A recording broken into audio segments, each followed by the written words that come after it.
Ici Gironde, Marie-Otose, bienvenue chez vous.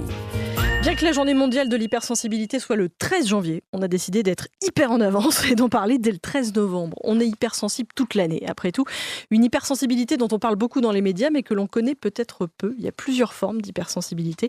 On va en parler avec vous, Nicolas Fauveau. Bonjour. Bonjour Marie-Otose, bonjour à tous, effectivement. 60, alors déjà dans les chiffres, les femmes plus touchées que les hommes. Globalement, on est sur une proportion de 60-40, 60 personnes hypersensibles qui sont de sexe féminin. Et puis dans les écoles, aujourd'hui, 20% des écoliers seraient hypersensibles. Et vous le disiez, plusieurs formes. Cette hypersensibilité, évidemment, donc elle peut être psychologique. On va en parler avec notre experte tout à l'heure, Élodie Arté. Bonjour Élodie Arté. Bonjour Nicolas, bonjour Marie, bonjour à tous. Hypnothérapeute, cette hypersensibilité, elle peut être innée ou elle peut survenir suite à un traumatisme. Exactement. On en parlera, une hypersensibilité qui peut être innée, qui va être en effet un trait de caractère, partie intégrante de notre personnalité. On va avoir évolué dans un environnement sécurisant, on va avoir développé une empathie naturellement. Et puis on peut avoir aussi une hypersensibilité donc réactionnelle qui va faire suite à un trauma, à quelque chose qui va avoir du coup pris racine pendant l'enfance, des carences affectives, des blessures émotionnelles. Et qui peut ressortir à l'âge adulte. Et qui peut du coup aussi donner des signes d'hypervigilance et un système nerveux en état d'alerte permanente. Alors il y a des hypersensibilités également chimiques, on va en parler tout à l'heure. Électromagnétiques, je ne sais pas si vous saviez ça, des problèmes de sensibilité, d'hypersensibilité aux ondes, et on baigne dans un monde d'ondes, une sorte de micro-ondes géant dans lequel on tente d'évoluer difficilement. On va prendre Nathalie, un premier appel à Tresse. Bonjour Nathalie. Bonjour. Hypersensible Nathalie? Alors moi je suis hypersensible et j'ai une sensibilité très intense aux émotions, et le problème c'est que tout au long de ma vie ça m'a fait réagir d'une manière trop forte. Donc j'ai essayé plusieurs méthodes avec l'humain, la sophrologie, l'hypnose, la réflexologie, qui ont eu aucun impact sur moi. Et il y a 10 ans, on m'a appelé pour récupérer des animaux en détresse, un poney, une ânesse, des chèvres, et ils ont changé ma vie. Ils m'ont aidé, ils m'ont apaisé, ils m'ont aidé à gérer mes émotions. Et depuis 10 ans, j'ai appris à relativiser grâce à eux. Et aujourd'hui, il n'y a que la santé des gens que j'aime qui m'importe. Et le reste, c'est pas grave, on peut tout gérer. D'accord. Et comment vous avez pris conscience, à quel âge, que vous étiez hypersensible? Comment vous avez dit il y a quelque chose qui, j'allais dire, entre guillemets, qui cloche? Moi, j'ai eu une enfance très violente avec des parents maltraitants.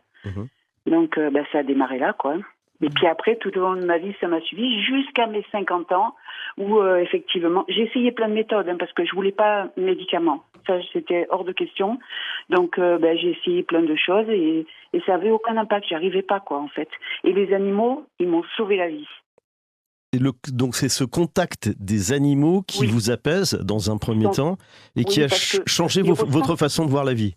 Ils ressentent toutes les émotions. Et quand je n'allais pas bien, parce que non, bien évidemment, ça va beaucoup mieux, et que je vais les voir parce qu'ils sont à 3 mètres de chez moi, ils sont tout le temps avec moi, ils m'apaisent. Ils viennent se poser contre moi, ils posent leur tête, ils sentent que voilà, ça va pas, quoi. Et tout d'un coup, je suis tranquille, quoi. Je suis tranquille. Élodie Arté, qui est hypnothérapeute, vous écoutez, qui souhaitait réagir. Même si vous avez testé, Nathalie, vous nous l'avez dit, l'hypnose, mais que ça n'a pas fonctionné. Élodie Arté. Bonjour Nathalie. Mais oui, j'entends parfaitement ce que vous dites parce que de ce que j'entends, il y a une enfance qui a été émotionnellement insécurisante pour vous. Et en fait, on va rechercher du coup ce côté un peu refuge. Et les animaux, en fait, ils apportent aux personnes dotées d'une hypersensibilité, ce réconfort. En fait, il y a quelque chose avec l'animal et l'hypersensible. C'est un lien qui parfois est inexplicable, en fait. Et surtout quand on n'a pas eu ce qu'on aurait aimé avoir enfant, en fait, ce côté sécurisant, ce côté rassurant. L'animal, en fait, l'hypersensible va ressentir tout. Et il y a des choses qui sont impalpables et invisibles et indicibles. Et le lien entre l'animal et l'hypersensible est assez fort en général, en effet. C'est incroyable. Nathalie, vraiment. on espère également que la radio, ça vous apaise et que ça vous fait du bien aussi. En tout cas, merci beaucoup pour ce premier témoignage. Et il y a Nathalie, après Nathalie, Véronique, sur le Facebook ici Gironde, qui nous dit hypersensible moi aussi, pas évident à gérer au quotidien. Et elle, elle fait des bains de forêt, bord de mer, promenade en nature. Là aussi, ce que nous dit Véronique, ça lui permet de faire redescendre la pression. Dans un instant, on va parler d'une autre forme de, si vous le voulez bien, d'hypersensibilité. On sera au téléphone avec Pascal pour parler de l'hypersensibilité chimique. Et oui, ça existe et ça fait du mal. Ici Gironde, bienvenue chez vous. L'hypersensibilité est au cœur de notre débat avec vous ce matin au 05 56 19 10 10. Émotionnel, mais pas seulement. Ça peut aussi être une hypersensibilité chimique. Quelle différence alors avec le terme d'allergie? On va en parler avec notre invité Nicolas Fauveau. Oui, hypersensibilité chimique multiple même. Bonjour Pascal. Bonjour. Bonjour. Merci d'être avec nous au téléphone. Une asso que vous allez nous présenter, SOS MCS, qui regroupe donc des hommes et des femmes touchés par cette hypersensibilité chimique. C'est quoi exactement, Pascal ? Alors, bonjour, je suis Pascal Poupin, présidente de l'association SOS MCS. L'hypersensibilité chimique multiple, c'est l'une des plus graves maladies multisystémiques de notre époque. On l'a découvert dans les années 50, quand on a commencé à utiliser les produits chimiques. Elle est reconnue aux USA, au Canada, en Europe, en Espagne, en Allemagne, mais malheureusement, pas en France. Pourquoi pas en France ? Pourquoi ? Parce que comme chaque malade va avoir des réactions différentes et tout, ils sont pas tout à fait d'accord. Et voilà, on doit encore refaire des recherches sur notre maladie. Pascal, parlons justement, parlons des symptômes justement que vous-même ou que les membres de votre association présentent et ressentent. C'est lié à quoi ? J'arrive dans un lieu, un magasin, mon lieu de travail, les transports en commun, et il y a des produits chimiques qui provoquent cette hypersensibilité et des réactions multiples. Oui, alors déjà, on peut plus aller dans aucun lieu public, c'est problématique. Alors les produits sont très nombreux, il y a les produits de toilette, les cosmétiques, tous les parfums, même les grands parfums, tous les produits parfumés, les produits d'entretien, de lessive, les textiles, les plastiques, les métaux lourds. D'accord, vous arrivez au supermarché, quelqu'un a nettoyé les sols avec un produit spécial. Pour vous, il y aura cette impossibilité de pénétrer dans les locaux. Oui, moi je rentre pas. Moi personnellement, par exemple, ça va me causer des crises respiratoires et je reste pas 5 minutes. Moi, ça fait plus de 10 ans, je peux pas aller au cinéma, je peux pas aller au restaurant, je peux pas aller au spectacle, même aller dehors. Comme je suis sensible, par exemple, au tabac, on souffre entre guillemets d'hyperosmie, c'est-à-dire on a un odorat hyper développé, c'est-à-dire que moi, quelqu'un qui fume de l'immeuble d'en face, je vais le sentir et je ne pourrai pas sortir. Donc, moi, aller à la plage, tout ça, c'est pas possible. Aller dans la rue, ce n'est pas possible. Et du coup, vous aérez votre appartement, votre maison. Comment vous faites au quotidien? Ça doit être un enfer. Moi, mon appartement, j'ai de la chance, je peux y vivre. Mais par exemple, quelqu'un qui vit dans un logement social, qui a le voisin qui fume, par exemple, il pourra pas y rester. Pareil, si la femme de ménage utilise dans les communs un produit parfumé, ça va être problématique. Okay. Pareil, si un voisin étend une lessive parfumée, il est obligé de fermer ses fenêtres. Pareil pour les feux de cheminée, c'est vraiment un gros problème pour nous. Il y en a, ils sont obligés de déménager. Ouais, à vous écouter, Pascal, on pourrait se dire vous êtes né sur la mauvaise planète finalement, parce que tout représente un danger pour vous. Et juste un chiffre, puisqu'on parlait tout à l'heure avec Nathalie, alors d'un autre type d'hypersensibilité plutôt psychologique. Et là, on découvre avec vous qu'il y a cette hypersensibilité chimique multiple. Ça représente combien de personnes touchées en France? On a des chiffres à peu près, une évaluation? En France, on n'a pas, puisque je vous ai dit, on n'est pas diagnostiqué. Par contre, au Canada, où ils sont vraiment diagnostiqués, où cette maladie est reconnue par le gouvernement, il y a 4% de personnes de plus de 12 ans qui sont diagnostiquées. Et aux États-Unis, on monte jusqu'à 13%. D'accord. Ok, donc il y a des études sérieuses de l'autre côté de l'Atlantique. Entre 4 et 5 millions en France, si on était vraiment diagnostiqué. C'est impressionnant. Ce sont des chiffres qui sont en train d'augmenter. De toute façon, les intolérances, on en entend de plus en plus tous les jours, intolérance au gluten, etc. Et nous, c'est l'intolérance à tous les produits. Et là où ils sont diagnostiqués au Canada et aux États-Unis, on leur propose des traitements? Il y a des traitements possibles? Alors malheureusement, c'est une maladie qui ne se soigne pas et il n'y a que l'évitement qui nous permet de ne pas être plus malade, on va dire. Parce qu'une fois qu'on est devenu hypersensible, malheureusement, c'est très très difficile de guérir. Pascal, Élodie Arté, oui, bonjour Pascal. J'entends en effet qu'il y a tout tout ce qui est capteurs sensitifs sont vraiment exacerbés et que, en effet, vous captez, vous ressentez tout. Vous avez pensé à des thérapies comme l'hypnose, en fait, parce qu'avec l'hypnose, on travaille beaucoup sur le corps physique, sur les sens, et on va pouvoir modifier et envoyer d'autres informations, en fait, pour pouvoir appréhender au niveau des sensations et des perceptions de manière complètement différente et encoder des choses au niveau de l'inconscient. Vous y avez pensé à ça ? Alors, ça peut aider, ce sont des thérapies qui peuvent aider. Bien sûr, nos adhérents, ils essaient toutes sortes de thérapies qui peuvent les aider, mais maintenant soigner, non. Ça, c'est malheureusement, non. On n'en est pas encore, on vit dans un encore là. environnement tellement pollué, tellement hostile, voulez, on l'a bien compris. Nous, on nous appelle les canaris humains, c'est-à-dire que avant on utilisait les canaris pour détecter dans les mines, effectivement. Qui avertissaient, attention. Trop de CO2, vous allez mourir étouffé. Et nous, on avertit, attention, les produits chimiques, c'est sûr, on ne peut pas s'en passer, mais il faut vraiment, vraiment faire très très attention parce que après le changement climatique, nous, on vous prévient de tous ces produits chimiques qui sont nocifs et qui peuvent rendre malade. Merci Pascal beaucoup, Poupin, Pascal. Ouais. Et c'est bien on a découvert cette autre forme d'hypersensibilité, l'hypersensibilité chimique multiple grâce à vous. Je rappelle le nom de votre association, SOS MCS.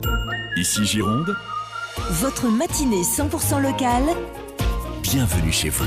Comment apprendre à faire de son hypersensibilité un super pouvoir ? On en parle ce matin avec notre expert Élodie Arté, hypnothérapeute à ce nom, Nicolas Fauveau, et vos appels au 05 56 19 10 10. Oui, on a une Nathalie hypersensible qui gère cette hypersensibilité au contact des animaux. Pascal, il y a quelques minutes, on abordait une autre forme d'hypersensibilité on a découvert, et évidemment, ces symptômes terribles d'hypersensibilité chimique multiple.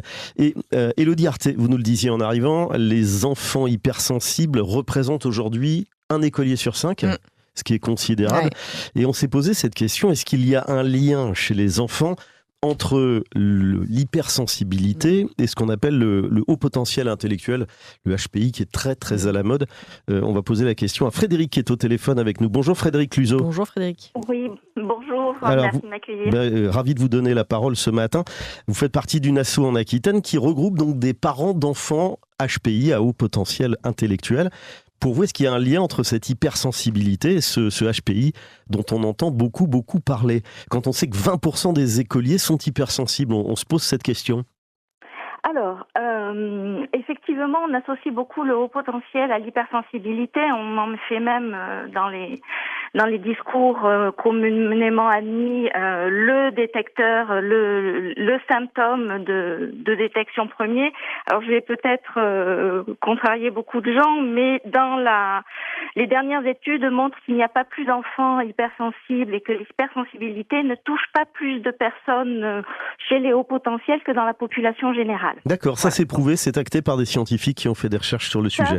Exactement, alors je peux vous renvoyer vers plusieurs littératures scientifiques, mais ce serait peut-être ennuyeux, mais effectivement ça a été acté. En revanche, ce que l'on constate, c'est que le rapport au monde de nos enfants à haut potentiel est un petit peu différent, et effectivement les manifestations d'hypersensibilité, quand elles existent, peuvent être multipliées et peuvent être un petit peu, explosives. Voilà. D'accord. Comme l'intervenante précédente, on peut avoir effectivement toute forme de manifestation de cette hypersensibilité. Alors ça peut être une hypersensibilité sensorielle, comme par rapport ne pas supporter une odeur de parfum, par exemple. Ça peut être ne pas supporter l'étiquette qui gratte ou une texture de vêtement. Ça, ce sont des choses qui existent aussi. Mais ça peut être aussi une hypersensibilité émotionnelle où un rien va déclencher une explosion d'émotions. Ça va être un enfant qui va s'effondrer, une mauvaise note qui va être effondrée, un oiseau qui va être tout seul sur son arbre et que l'enfant va projeter le fait qu'il est isolé et donc il est perdu, que son papa et maman est parti. Ah oui, là on va très loin là, effectivement, Frédéric Cluzot. On peut aller effectivement très loin et c'est effectivement des manifestations qui peuvent être importantes et parfois pour nous adultes qui peut paraître effectivement parfois disproportionné. Ce sont des choses qui existent. Mais qu'il ne faut pas prendre à la légère, effectivement, quand nos enfants ou quand vos enfants HPI ont ce type de réaction. Attention, il faut bien décrypter ce que l'enfant verbalise. Il est fondamental d'être à son écoute et de savoir ce qui est en fait le fond du déclencheur. Est-ce que c'est j'en reviens à mon histoire d'oiseau, est-ce que c'est la peur de l'enfant d'être abandonné et de se retrouver tout seul?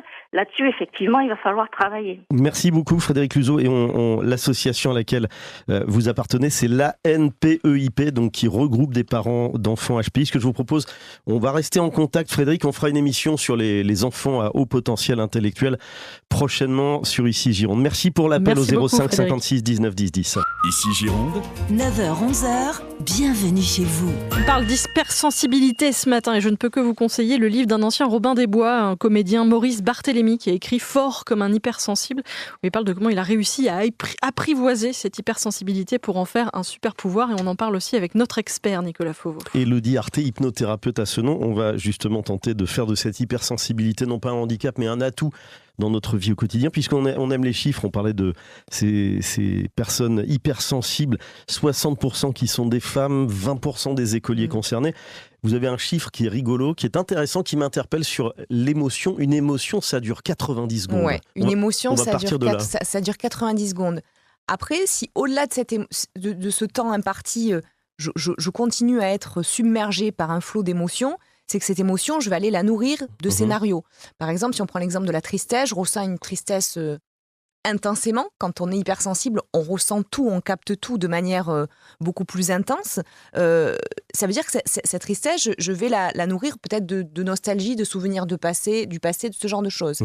Une émotion, donc je vais m'engluer dans mes émotions. Exactement. Ouais. Une émotion, si je prends le temps de me laisser traverser, de lui laisser la porte ouverte, parce qu'en fait, si je lui ferme la porte, elle va trouver le moyen de s'exprimer, notamment par le corps.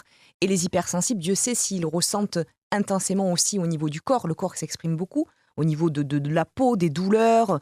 La dame tout à l'heure parlait des étiquettes. Enfin, il y a tout un tas de choses où le corps va être le témoin de tout cela, en fait. D'accord. Alors, comment faire de cette hypersensibilité, comme le disait Marie, on va reprendre l'expression, un super pouvoir? Je suis convaincue que l'hypersensibilité, c'est un super pouvoir, que c'est vraiment quelque chose qu'on peut embrasser comme une ressource au service de notre épanouissement. Pour cela, en fait, l'idée, ça va être de ne pas subir nos émotions, de ne pas se transformer en Bob l'éponge.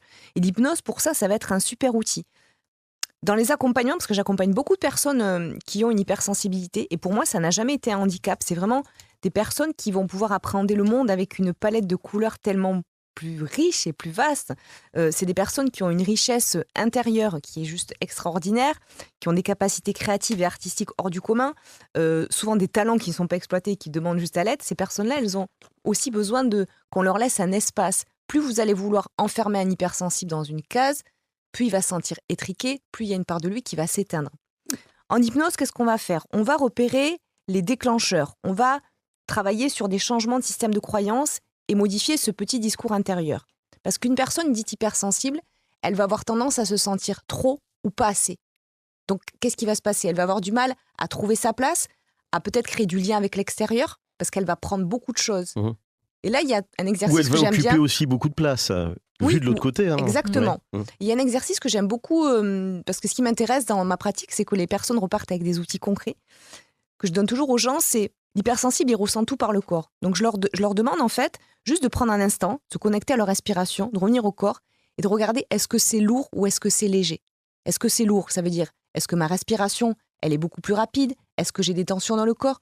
Ou est-ce que c'est plus léger? Est-ce que c'est plus confortable? Est-ce que quand je respire, ça s'ouvre? Est-ce que du coup, au niveau du corps, c'est plus confort? Trouver son propre rythme et non plus subir le rythme du monde qui nous entoure. Exactement, parce qu'un hypersensible, il va souvent capter des choses qui ne lui appartiennent pas, qui vont le drainer au niveau énergétique. On a un réservoir énergie qui est pas forcément, comment dirais-je, indéfini. Et l'idée, ça va être de préserver son énergie, d'apprendre à trouver en effet son équilibre, à connecter son espace de sécurité intérieure, sa bulle, pour pouvoir justement vivre de ce super pouvoir qui, à mon sens, est un diamant brut à polir. Et je terminerai par une phrase. Vous avez une jolie bague d'ailleurs ce matin. Merci beaucoup. Et je terminerai par une phrase que je dis toujours aux gens. Ce n'est pas parce que tu ressens la souffrance de l'autre que tu en es responsable. Ce qui est formidable en plus avec vous, Élodie Arté, c'est ce côté toujours très très positif. On a l'impression qu'on n'est pas foutu et que mais finalement... jamais on peut y arriver. Mais évidemment, on peut avoir le cœur très souvent au bord des larmes et des rêves plein les poches et être un voyageur du rêve et du sensible et très bien vivre sa vie, j'en suis persuadée. Merci pour tous ces conseils, avec grand plaisir. Élodie Arté, hypnothérapeute à Senon. Merci pour vos appels passionnants ce matin. On remet ça demain entre 9h et 9h45. À demain, merci. Ici Gironde, 9h-11h, bienvenue chez vous.